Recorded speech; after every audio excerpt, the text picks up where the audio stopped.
Amigos y amigas, bienvenidos a otro programa de Facetas del Terruño. Hoy nos encontramos en Venecia, un distrito del hermosísimo cantón de San Carlos. Y Venecia es lugar a veces como de misterio, es muy tempranito, estamos en las primeras horas de la mañana, son cerca de las 5:30, por aquí todavía la gente no se ha levantado, al ser un domingo pues hay un poquito como de chance para descansar. Esta es una población sumamente trabajadora y las primeras personas que llegaron a la zona encontraron montaña, encontraron bosque, vinieron a voltearlo, posteriormente trabajaron la lechería, después trabajaron la caña, después el café y volvieron a la lechería. Pero nosotros queremos remontarnos un poquito a ese Venecia antiguo, cuando llegaron sus primeros pobladores, cómo era que trabajaban sobre todo la madera.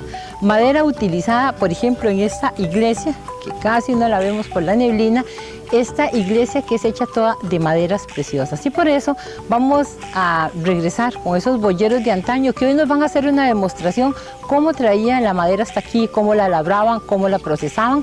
Vamos a irnos hasta la casa de don Juan Luis Mora y allí junto con su esposa también vamos a ver qué era lo que comían. Así que les invitamos a que disfruten hoy Venecia de San Carlos aquí a través de Facetas del Terruño. Hace casi un siglo, las familias que entraron a vivir en los bosques y montañas de la zona norte debieron voltear la montaña por dos motivos. Uno, para abrir espacio para la agricultura y la ganadería, y el segundo porque necesitaban madera para construir sus casas, calerones, puentes e iglesias. Este último trabajo lo hacían hombres habilidosos que con su hacha labraban las tucas. Y lógicamente no solo había que labrarlas, sino también trasladarlas a veces con mucha dificultad. Hoy vamos a conocer a esos hombres y ese trabajo. Don Marco Tulio Núñez Piedra, hachero también, usted muchísimos años estuvo usted en este tipo de oficio. Tiene 75 años, ¿a qué edad empezó usted como hachero? Como hachero y como boyero, a los 20 años. Sí, entre 15 y 20 años y dejé de esto ya cuando comenzaron tanta enfermedad, ¿verdad? De 45 años, ya ahí en adelante ya no pude más, ¿verdad? Es que es un trabajo muy grosero. Es que es muy duro, nosotros trabajamos día y hasta de ratos de noche, llueva o sueño, es muy grosero, andar unos en las montañas aguantando hambre, aguantándose. Sí, viera que yo le doy gracias a Dios que me ha dado mucha vida, ¿verdad? Considero yo que me ha dado extra para lo que yo he trabajado y me he maltratado y tengo 5 operaciones y aquí ando, gracias a Dios, dándole gracias a Dios porque me da tanta vida. Esto es importante, dice usted que empezó a los 20 años, ¿cómo se aprende ese oficio? ¿Cómo aprende uno? Antes como uno, yo estuve un año en la escuela nada más, hasta 8 años, de 8 años en adelante fue trabajar porque uno era muy pobre y tenía que trabajar y estos eran temporales de 3 meses que tenía que soportarle uno y mi tata era muy pobre y me hacía trabajar también y yo hasta los 24 años no supe lo que fue disponer del jornal, sino que mi tata lo recibía. Después me casé a los 24 años y seguí juerreándola. Trabajando peor todavía, pero gracias a Dios y a la Virgen aquí estoy juerreándola así. Bueno, toda la vida entonces como hachero, llegar a la montaña, voltear los palos y empezar a labrarlos. Habían palos muy grandototes. Ah, sí, palos grandes de 30 pulgadas que jalaba uno con los bueyes. Antes todo era mucho más valiente, tanto uno como los animales, los bueyes y todo.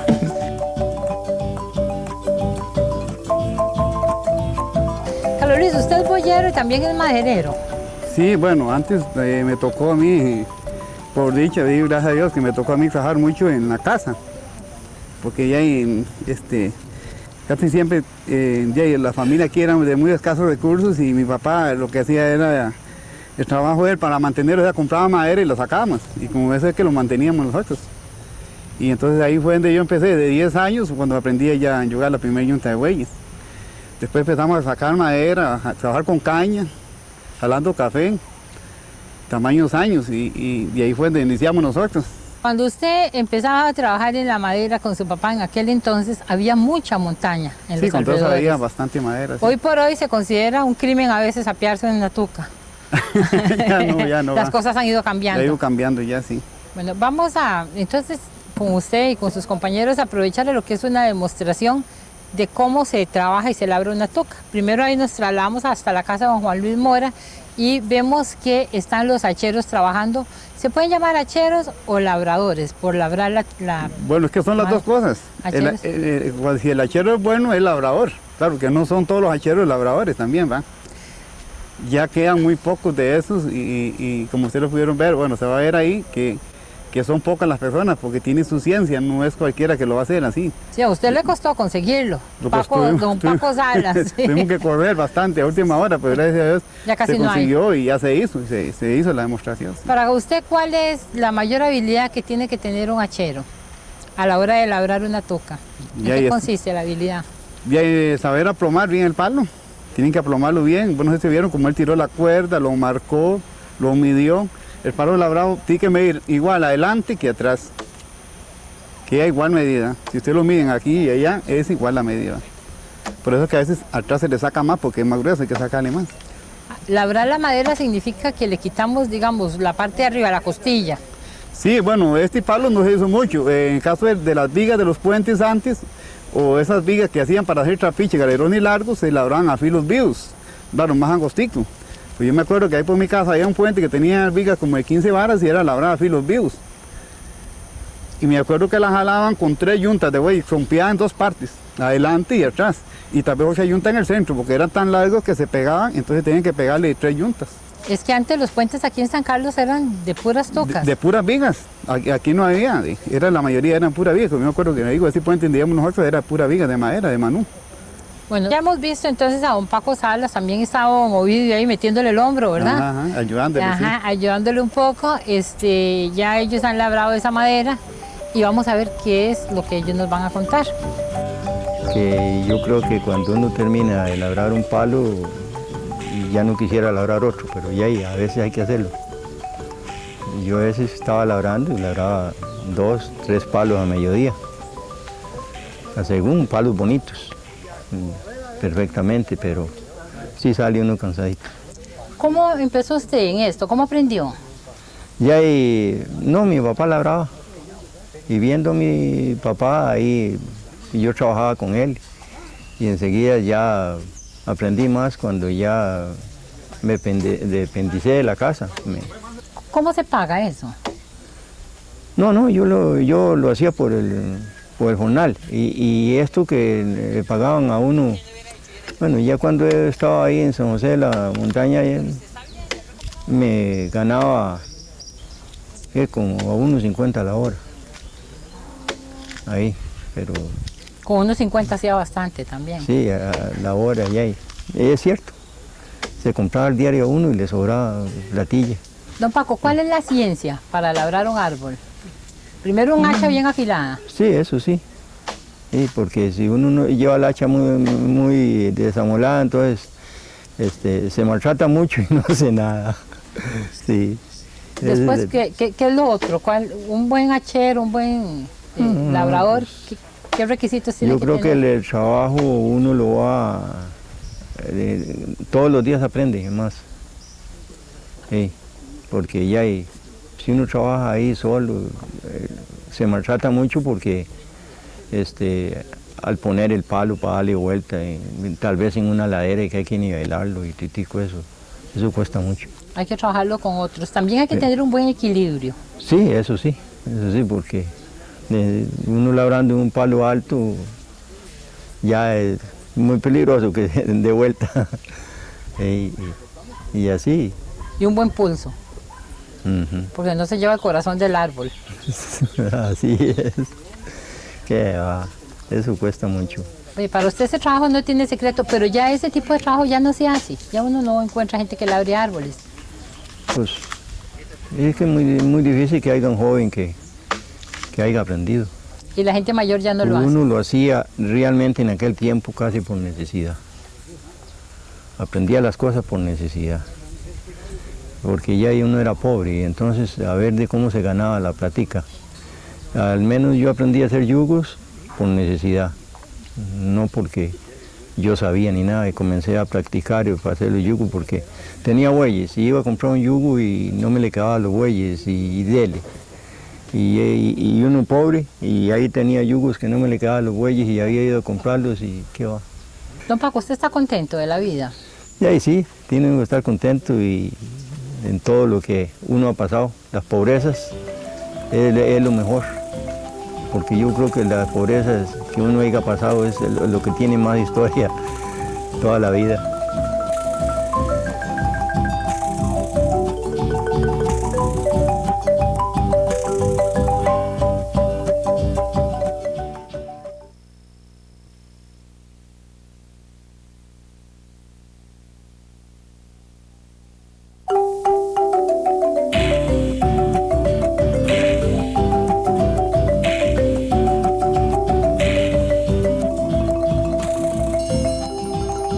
Tan esforzadas como esos hombres fueron las mujeres que les acompañaron. Con valentía, muchas de ellas parieron sus hijos en la montaña y se dedicaron a cuidar y fortalecer a su familia. Día a día y con amor preparaban el alimento. Era común el delicioso almuerzo envuelto en hojas de plátano. ¿Cómo lo hacían? Pronto lo vamos a ver. Esa carne es sí, de res. Se llama Quititeña. Sí. Yo me acuerdo cuando mi mamá me mandaba a comprar quititeña porque es muy rica, ¿verdad? Sudada, ¿verdad? Y después se le echa el tomate y los olores. Y queda deliciosa. Bueno, entonces tenemos la carne y Los lógicamente Frijolitos molidos. no pueden No faltar. pueden faltar en un almuerzo. Arrocito, Arroz blanco, la tortilla casera, hecha por usted, ¿ah? que es de maíz. Y la torta de huevo, muchos acostumbran el huevo duro, eso es caprichoso, ¿verdad?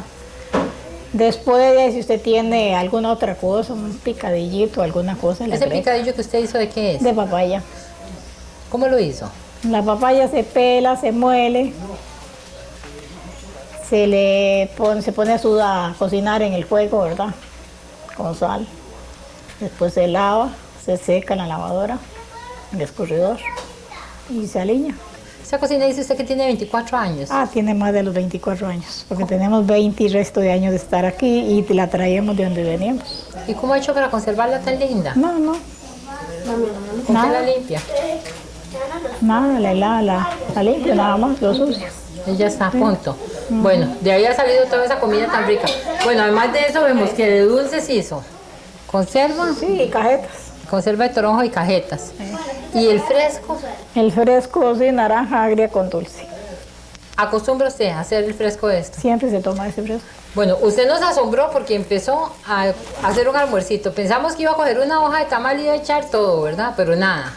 Fue echando usted de uno por uno. Primero la carne. Sí, la carne, los frijoles, bueno, lo que se vaya a poner en el almuerzo. Ok, y los va haciendo uno por uno, aparte. Ajá. ¿Cómo hacen la gente para comerse eso de uno por Eso uno? lo extienden allá y como llevan varias tortillas, ellos se lo comen a gachos. El hombre en el trabajo come a gachos. ¿Y cómo es eso que usted dice que un almuerzo tiene que llevar 6 tortillas? A 6 tortillas para que les alcance con la comida que llevan para los gallos. Que si su marido, que si usted no le echaba las 6 tortillas no se iba. No se iba. Usted rapidito, ¿ah? Echando las 6 tortillas para que fuera a trabajar. Si no se le quedaba aquí. Bueno, ¿quiénes están acompañándola hoy en lechura? Ah, están las dos nueras, Roxana, Roxana y y Rosa. Rosa. ¿Su hijo? Sí, él un rato ahí, ¿Cómo se llama? Ricardo, Y las chiquitas son sus nietas. nietas, ¿Cómo se llaman? La nieta mayor, Noelia. Noelia. Ah, nombre así como de novela, de canción. ¿Y la más pequeña? La más pequeñita no es esta, es otra, pero aquí está esta, Beatriz, Ana Beatriz. Ana Beatriz. Bueno, está toda la familia. Cuando usted empieza a cocinar, todo el mundo viene aquí El a día que ayudar. hacemos tamales casi siempre estamos todos. Bueno, hemos echado una ojeada en su casa, además de la cocina, y vemos que es una casa muy linda, donde ustedes utilizan mucho la madera, muy alto, los techos. Y me ha dicho que usted en la habitación suya, en el cuarto, admiré ese mueble tan lindo de su cuarto, tiene arriba la Santísima Trinidad. Y yo le dije, ¿por qué? ¿Qué me dijo usted? Sí, que jala visitas. Y yo le dije, bueno, ¿le gustan Siempre las todo nos visitas? acompañó. ¿Le gustan las visitas? Sí. Bueno, vamos a ver entonces la terminación de los almuercitos y los va a mandar allá para el Bajillo. Sí, para los bolleros que están trabajando. ¿Cuál es la ciencia, don Juan Luis, de comer en...? La ciencia es que si usted coge el gallo, lo coge con la mano izquierda para que la mano derecha no se le llene de grasa para después coger el puño, el cuchillo, ¿verdad? Porque si lo coge con la mano derecha, generalmente uno come con la derecha, solo que sea izquierdo. Entonces comemos con la mano izquierda para que la mano derecha no esté engrasada. ¿Ah? Porque si está engrasada no puede trabajar con el cuchillo. Se resbala el cuchillo, sí, se le zafa la mano. Entonces esa ha sido siempre la historia de comer con la mano izquierda en el trabajo, ¿verdad? Cuando uno está trabajando en el campo. No sabía yo eso hasta ahora. Pero además, toda la gente estaba asombrada ya con su esposa de cómo ella hace estos almuerzos, que en cada uno va empaquetando, en uno las tortillas, en otro los frijoles, en otro la carne. Y vea que aquí a los compañeros se les está complicando el asunto, porque no están acostumbrados. Sí, el complicarse es porque hace muchísimos años que esto no se acostumbra, ¿verdad? Antes, cuando andábamos sacando madera, así como decir ahora aquí, el almuerzo, yo iba a dejar almuerzo, ¿verdad? Una alforja de cuero o de mecate llena de botellas de fresco, llenas de botellas de leche, llenas de almuerzo, para que la gente almorzara, pero ya hace tantos años que esto no se acostumbra. Digamos, si usted va a un paseo, usted lleva una hielera, ¿verdad? El arroz y toda esa cuestión, y ya va sacando y dándoles en platillos a los chiquillos, pero ya esto es totalmente aparte, en hojas, ¿verdad? Sí, esto en hoja hace mucho tiempo, pero además es una forma diferente, porque yo he visto en hoja, pero todo junto. Sí, pero se hace muy feo. Sí. Los frijoles que están molidos se van mezclando con todo. Cuando usted va a sacar va todo unido, ¿verdad? En cambio así aparte, ¿no? Cada uno coge la tortilla con aquello. Claro que está difícil porque no hay donde poner las cosas, ¿verdad? Entonces uno va comiendo como por gallitos. Como por gallos. Sí, hay que hacerlo así porque con esto no es. Dice su esposa que si a usted no le echaban 6 tortillas no se iba para el trabajo. Así, ¿Qué será el asunto? Me enojaba y decía, no, si no, no voy a trabajar. Usted quería 6 gallos, Son por lo 6 menos. gallos, sí. Y tortillas más grandes que estas. Es que ya ahora no se acostumbra ni tortillas, usted se ha fijado. Ya no hay ¿Hace tortillas. cuántos años puede haberse perdido esta tradición? Ya hay... Nosotros duramos construyendo la iglesia 10 años. Y la iglesia anda como con 50 años. Yo diría que tal vez unos 50 años ya se dejó de esto, ¿verdad? De ir a dejar almuerzos y todas esas cosas así. Por ahí así puede ser. Bueno, empieza solo a comer usted para ver el ejemplo. ¡Ah, qué sabrosura! Sí, porque no almorzamos.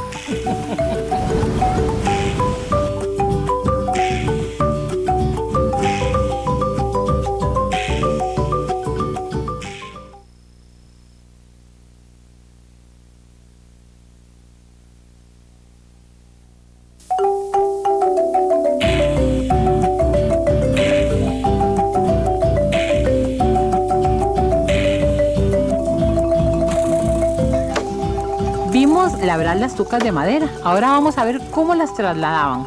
Esos troncos a veces había que subirlos desde los ríos y otras veces bajarlos de las montañas. Con la hermosa escenografía de las montañas de Toro Amarillo, engalanamos la actividad.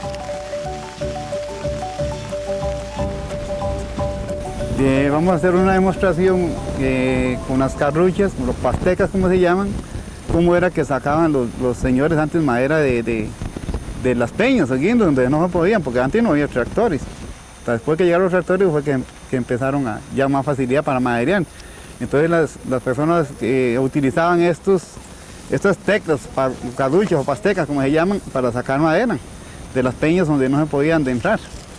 Y que es mucho más fácil para el buey y no se maltrata porque el buey va jalando para abajo. Ustedes utilizan un mecate fuerte. Tiene que ser un mecate macizo y largo como este que lo utilizamos aquí para que a veces hay que estar acortando, entonces es muy difícil porque si va en la era el buey para echar no puede echar, si más está muy clavado, entonces ojalá de utilizar de jalar en un solo arranque, cuando uno para que ya esté el palo en el alto. Es cierto que también a veces se usa el cable de acero. Sí, el cable de acero también se usa, lo que pasa es que el cable de acero a veces trueza mucho el yugo, entonces para más facilidad se usa el mecate. Hay 2 yuntas. ¿Qué Ajá. función tiene cada yunta? Bueno, como podrás ver, los míos van para abajo, jalando el mecate, para que la tuca venga para arriba. Y los otros están cabeceando el palo para ayudándole, para que los bueyes le cuesten menos a los que van jalando para abajo, más fácil. ayudarles a jalar el palo. Entonces Siempre tiene que haber 2 yuntas. bueno, no todo el tiempo, a veces ahora lo hicimos aquí, pero se puede hacer con solo una, digamos. Y entonces es más fácil para los bueyes, con las 2. Este es un trabajo de grupo. Una persona sola no puede hacer esto. No, una sola no, como usted ve, vieron varias personas aquí, unos amarrando y dándole vuelta al mecate, y se ocupan varios, no uno solo le cuesta más, ¿va?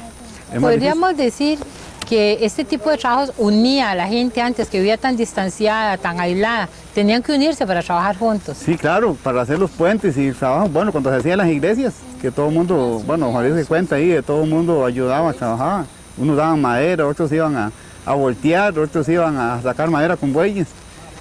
Y eso fue cuando se utilizaba mucho eso. O sea, la verdadera solidaridad. Había que ser solidario para todo. Sí, claro. Entre claro. los hombres y entre las mujeres. Sí, porque las mujeres hacían los almuerzos y los cafés para los bueyeros, los hacheros, todos los que andaban trabajando. Claro. Y en la vida común también había que ayudarse unas a las otras, las enfermedades, los chiquitos, los embarazos. Sí, claro. Sí, fue una vida difícil la de ustedes, pero llena de satisfacciones. Sí, gracias a Dios lo logramos, ¿verdad?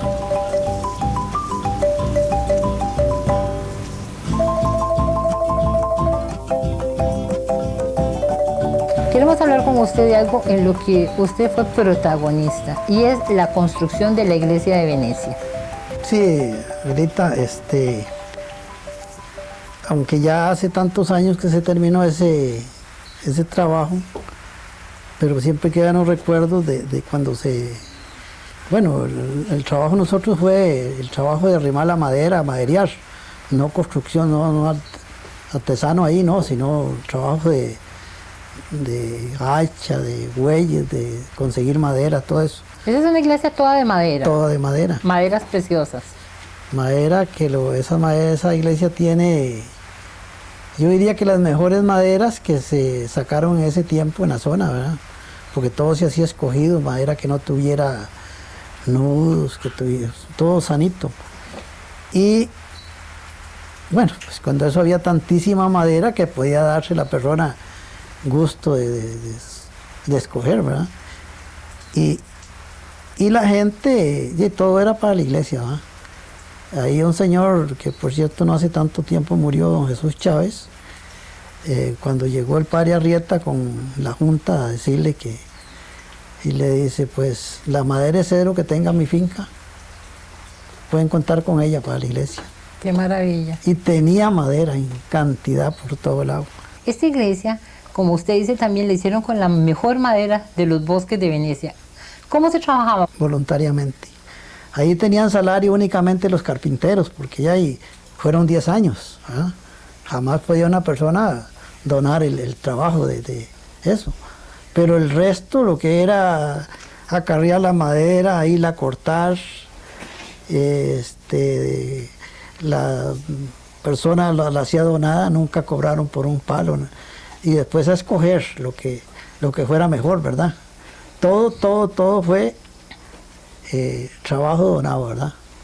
Dios guarde a pagar, porque en ese tiempo el pueblo era mucho más pequeño de población, ¿verdad? Eran muy pocas las personas que habían, pero sí había muchísimo güey. Ese padre Arrieta que usted me habla es Monseñor Román Arrieta. Monseñor Román Arrieta, sí.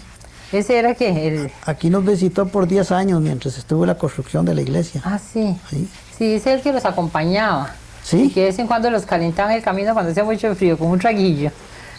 Pues es que ahí hubo una vez un comentario de un señor que él tenía una saquilla de contrabando, y cuando él sabía que los bueyeros o que se estaba listando una madera por el lado donde él vivía, entonces se preparaba más, ¿verdad? para ver si vendía ese día.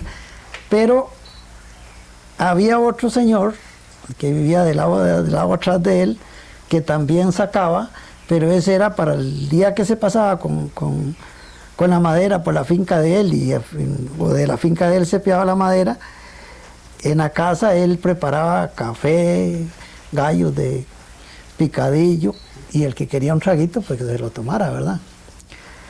Entonces, como el otro señor no pudo vender contrabando esa vez, porque allá el que quería tomarse se tomaba un trago allá y todo eso, porque era que don el señor ese lo donaba. Entonces se vino a decirle al padre Arrieta que esa maderia, tal maderia, era una pura borrachera de esos bueyeros, que maltratando los bueyes y toda esa cosa ahí. Entonces Arrieta cuando ya le pasaron el chisme, ya un domingo ahí, ya dijo que pues que él no había visto, pero que le habían contado que los bueyeros se les pasaba un poquito la mano y que eso era peligroso, que estaba bien que se tomaran un trago porque pasaban el río por dentro, se mojaban y todo eso. Y ya a los días se vino dando cuenta que no, que era una cuestión de negocio.